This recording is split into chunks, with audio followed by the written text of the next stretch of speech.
삼성증권 해외 주식 수수료 0.07%, 환전 후대 95%, 비대면 계좌만 있으면 누구나 신청 가능.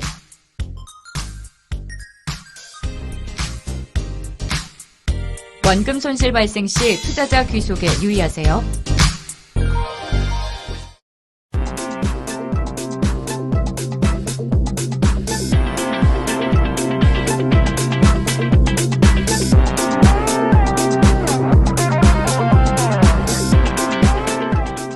대신증권 문남중 수석연구위원 또 바로 만나보도록 할게요. 어서 오세요. 네, 안녕하세요. 네, 반갑습니다.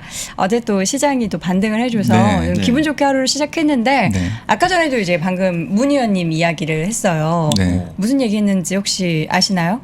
또 피부 얘기인가요? 아니요. 시장 얘기예요. 왜 이렇게 갑자기 질문 주세요. 피부는 네. 늘 좋으시고 보통 5에서 한 10% 정도의 조정이 네. 예상될 수 있다라고 했는데 지금 5% 조금 넘게 하락하다가 반등을 하니까 이제 끝난 건가? 그 5%의 네, 그렇죠. 기준에 맞춘 건가? 아니 조금 더 네. 빠져야 되나? 뭐 이런 얘기를 나눴었는데 어떻게 봐야 되나요? 상승과 하락이 앞으로도 좀 계속 반복될 가능성이 높다 보고 있고요. 아마 전일 미국 증시는 상승에서 마감했지만 네. 안도하기는 좀 이르다고 봐요. 오미크론에 대한 진단이 좀 완화되어 가는 게 증시 상승에 영향을 가장 줬던 것 같은데 사실 12월 한 달을 놓고 본다고 하더라도 지금 FOMC가 앞두고 있는 상황이기 때문에 네. 아마 그 이전까지는 사실 오미크론보다는 연준의 통화 정책의 급변화 변화 가능성에 시장은 더 주목할 걸로 좀 보고 있기 때문에 아직은 좀 안정이라는 생각이 들기에는 좀 아직은 좀 멀었다는 생각을 좀 하고 있어요. 그래서 제가 지난번 방송 나왔을 때 오미크론이 줄 수 있는 시장 영향력은 뭐 지난해 4번의 변이 결과를 놓고 본다고 하면 일시적이라고 생각을 하고 있어요. 그래서 이제 제가 범위를 좀 말씀드렸죠. 이제 지난해 4번의 범위 과정에서 하락 변동성이 마이너스 3.8%에서 9.6% 정도 됐는데 이거를 이제 지난 11월 26일 미국 증시가 오미크론 출현에 따라서 하락했던 그 당일 미국 S&P 500 지수 기준으로 놓고 본다고 하면 5% 정도 하락했을 때를 제가 이제 4,469포인트 정도 그리고 10% 하락했을 때를 4,239포인트 정도 범위로 좀 제시를 해드렸어요. 그래서 제가 말씀드렸던 이 범위 내에서 만약 S&P 500 지수가 터치를 한다고 하면 좀 점진적으로 좀 비중을 늘려가는 전략들이 유효하다는 생각을 좀 갖고 있기 때문에 앞으로는 제가 말씀드렸던 4,469포인트 그러니까 5% 조정 보였을 때 그 지수대 아래를 하회하기 시작한다고 하면 미국 주식 같은 경우에는 조금씩 담는 것도 괜찮다는 생각을 갖고 있죠. 그럼 지금 그 증시의 방향성을 가늠하는 것 중에서 최근에 이제 급작스러운 이슈로 발발된 오미크론 그리고 연준의 통화 정책 부분이 네. 계속해서 지금 두 가지가 큰 축이잖아요. 이 부분은 또 어떻게 좀 봐야 될까요? 오미크론은 아마 11월 26일 처음 출현했던 당시보다는 영향도 자체는 좀 점진적으로 낮아질 가능성이 높다는 확신이 좀 들어요. 네. 사실 이제 미국 증시가 올랐던 이유를 놓고 본다고 하더라도 한 연구기관 분석에서 이제 연기 서열을 분석을 했는데 이게 감기 바이러스 코드와 그렇게 좀 다르지 않고 그렇기 때문에 사실 그 뭐 변이의 어떤 전파력 자체는 높을 수는 있지만 중증화 가능성은 낮다는 결론을 좀 얻었기 때문에 그게 영향을 줬던 것 같고요. 앤서니 파우치 소장 역시 델타 변이보다는 좀 오미크론 영향도가 낮을 수 있다고 그렇게 얘기를 했기 때문에 사실 이 두 분이 이제 전에 미국 증시가 올랐던 가장 큰 이유였던 것 같아요.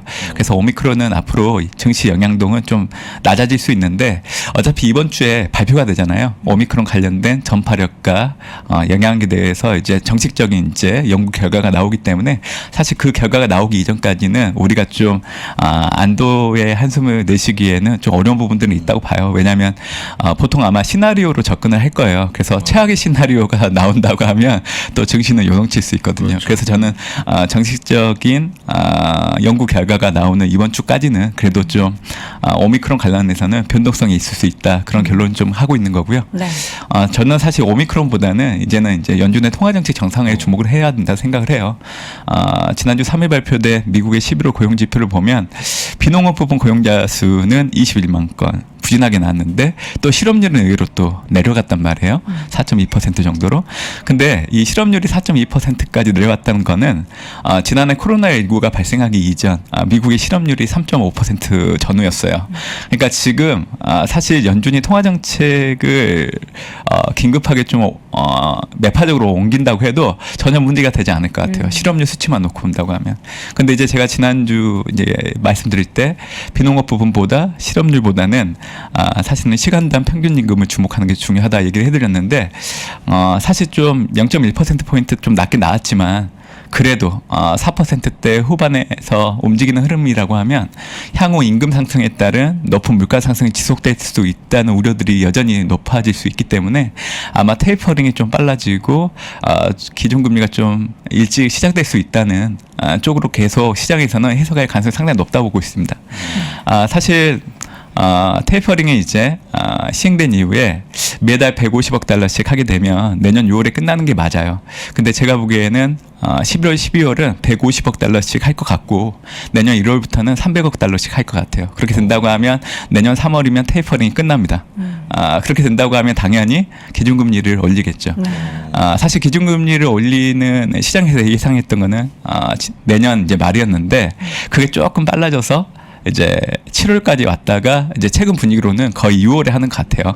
최근에 이제 패드워치를 통한 기준금리 인상의 확률을 놓고 본다고 하도 빨라지고 있는 부분들이 있기 때문에 일단 시장에서는 좀 테이퍼링 가속화와 기준금리 인상이 좀 빨라질 수 있다는 거에 대해서는 우리가 다 좀 인지를 해야 될 것 같고요. 이 부분을 연준이 명확하게 얘기를 해줘야 되는데 안 해주기 때문에 그게 시장에서는 혼란을 가져오는 겁니다. 그래서 10월 FOMC가 좀 중요하다고 보는 이유가 아마 테이퍼링 가속화에 대한 부분들을 분명히 언급을 해줄 거예요.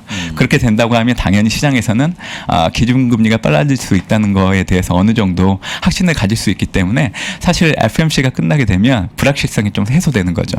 그래서 아마 전일 미국장 흐름 이렇게 분석하다 보면 이 얘기 또 들으셨을 거예요. 연말에 또 산타넬리가 올 수가 있다. 오미크론으로 그렇죠. 인해서. 그렇죠.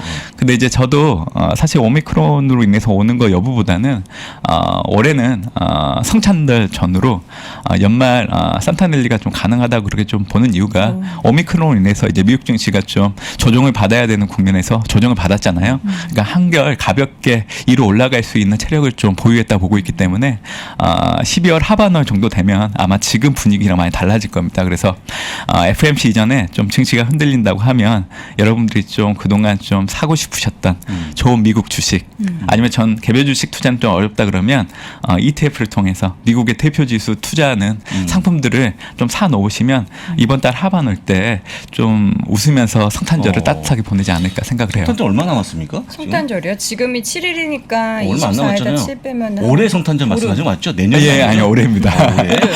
진짜 보름 사이로 보름 시장의 사이에, 예. 뭔가 분위기가 네, 확 달라질 달라질 것 거라 같다. 생각합니다. 근데 제가 이제 쭉 보니까 우리 위원님한테 한번 질문 드려볼 게 원래 과거에 보면 그 고용지표가 부진하게 나오면 금리 인상에 대한 지연 기대감에 테크가 올라갔던 적도 있었고 했는데 이번에 뭐 약간 차치하고 그 10년물 국채 수익률이 왜 빠지는 겁니까? 우리가 테이퍼링이 빨라지고 네. 금리가 인상이 빨라 내년에 올라갈 건데 네. 그럼 10년 국채 수익률이 지금 최소한 1.67은 왜 웃으시죠?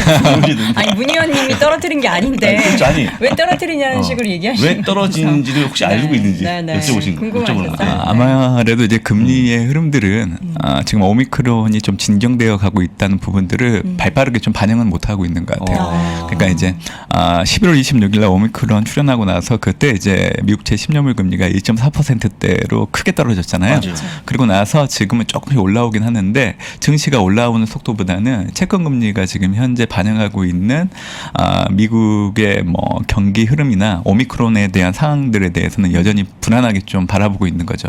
그래서 저는 예전부터 보면 이 주식시장과 채권시장의 어떤 상품들의 이 속도들을 보면 항상 채권시장이 좀 느렸어요.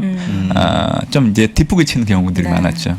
그래서 아마 이제 오미크론 관련된 정책 보고서가 나오고 나게 되면 이제 다시금 이제 금리가 이 방향으로 좀 올라가는 속도가 좀 빨라질 여지가 있다고 보고 있습니다. 네.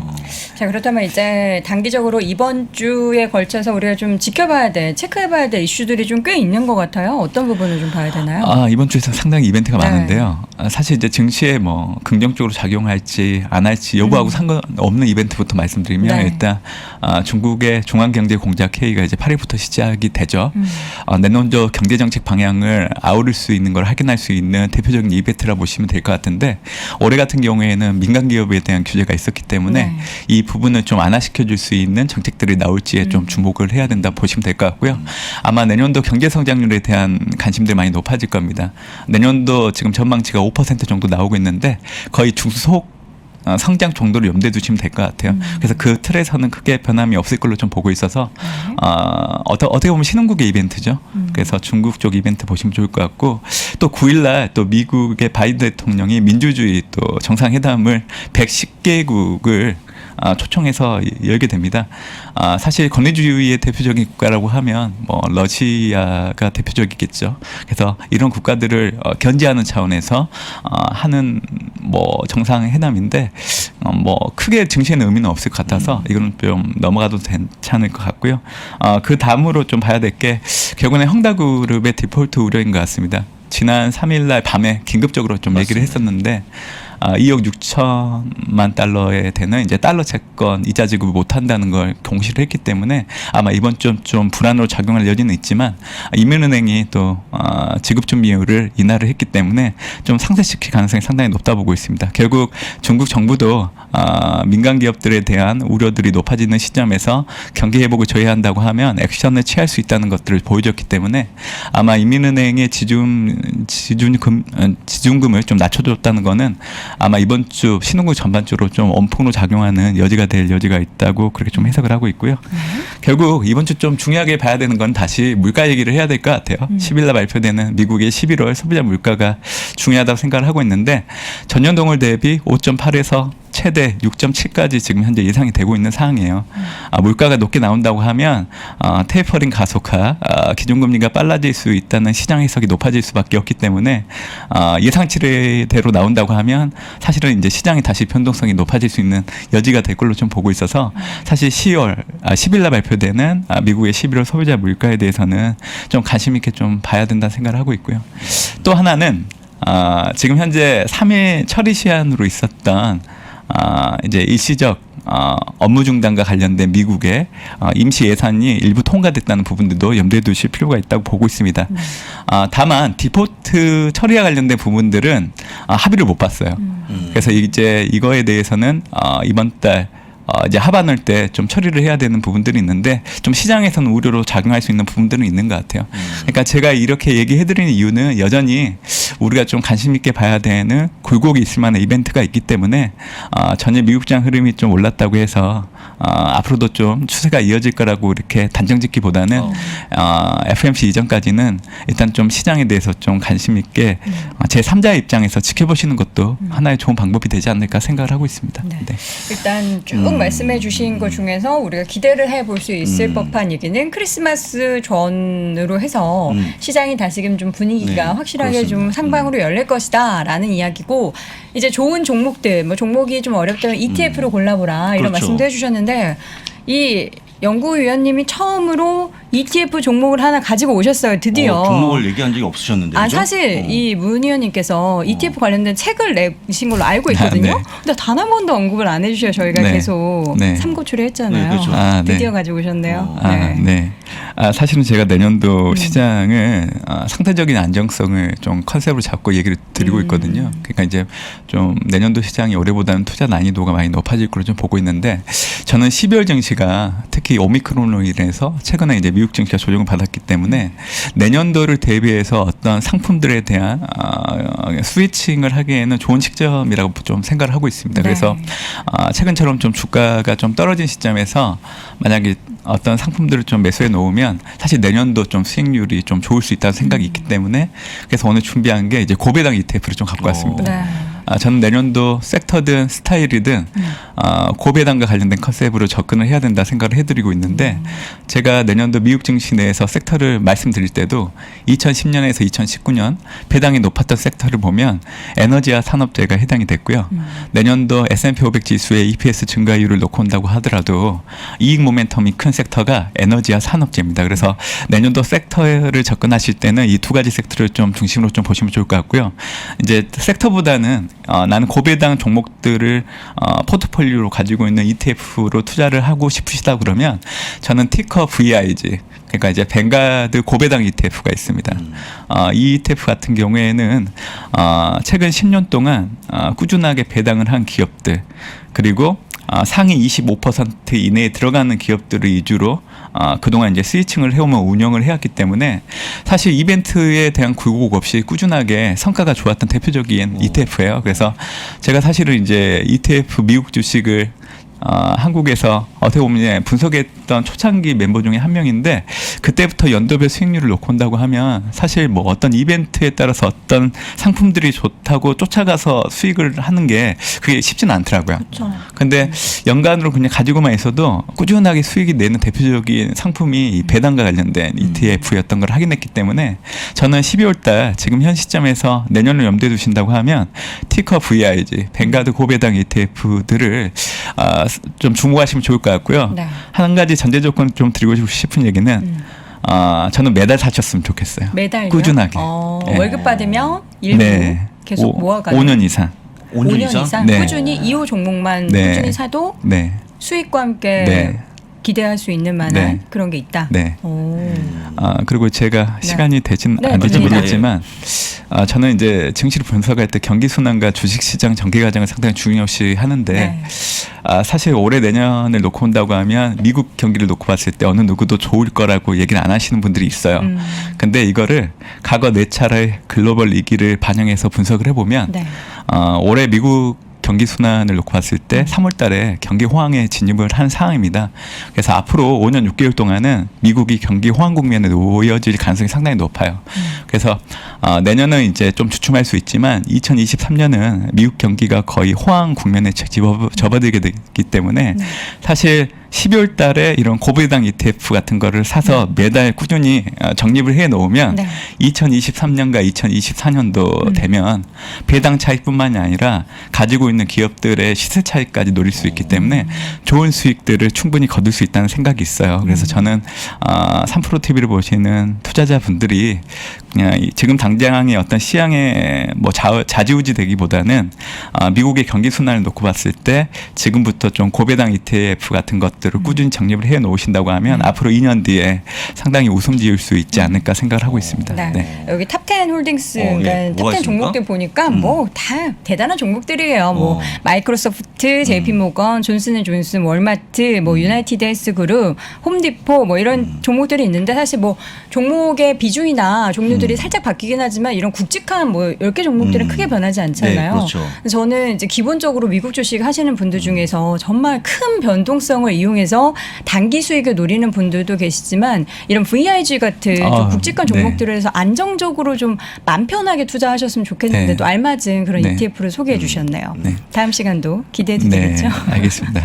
알겠습니다. 자, 이렇게 해서 오늘은 VIG 고배당 ETF까지 말씀드렸고요. 이거 한 번에 몰빵 하시면 안 됩니다. 한 달에 조금씩 5년 정도 모아가는 전략으로 말씀해 주셨으니까 참고해 보시면 좋을 것 같습니다. 네, 그렇습니다. 대신증권 문남중 수석연구위원 함께했습니다. 고맙습니다. 네, 감사합니다.